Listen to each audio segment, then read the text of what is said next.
If your social media is anything like mine right now, everyone and their dog is celebrating their 2025 wins, and I think that's awesome. But if you're also a fellow mental health girly and you're very hard on yourself, and that causes you to then compare yourself to the things that you did or did not achieve, I'm here to make you feel better, and I'm going to share with you my 2025 losses, goals that I set for myself that I didn't achieve. The first one is business. I wanted to grow my business enough that I could work only for myself and sustain myself financially, and that didn't happen. I rent out of a salon for my business 3 to 4 days a week, and I work at another shop as a groomer 1 to 2 days a week, and I was hoping to be able to only work for myself.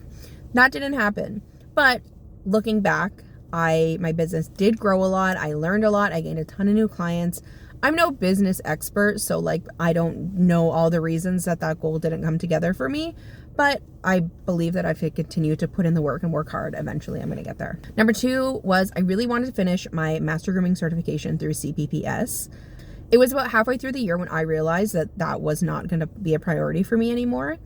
And it was a real mental struggle, like the voice inside my head, which her name's Helen, I hope you name yours, was telling me that like this is like a clear-cut goal that I set for myself, and I was so close to it, and it was like a failure on my part to just give it up. I was probably about 85-90% of the way finished the certifications. It was a very, very difficult decision to make, knowing that like it was me giving up on the goal and not just like the goal coming together for me.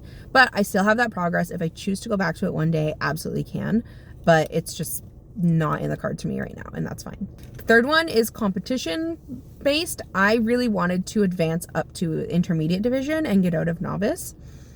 I was probably like halfway or 3/4 of the way through the year when I realized that wasn't gonna come together for me, or if it did, I would have had to get a first placement in every single competition that I had planned. And while it's good to believe in yourself, that is an outrageous expectation for yourself, especially when novice is so competitive right now. But the voice inside my head was obviously telling me shit like I'm not working hard enough, I'm not committing myself enough, I'm not practicing enough, I'm not preparing enough, I'm not doing enough lessons, I'm not spending enough of my personal time working towards these goals. And that's not true.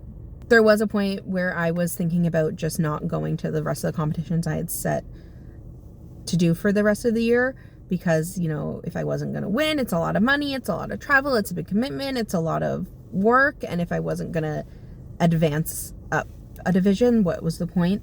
But that's a really silly mentality, because you still learn and gain so much, and none of that would happen if you don't go.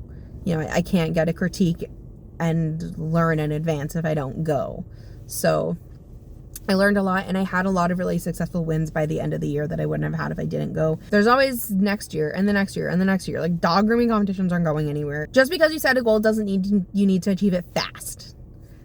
So if you're having a hard time with social media right now, just know that if you can look back at your wins, I think that you probably had a really good year and you're really cool and awesome. And I love you. Okay, bye.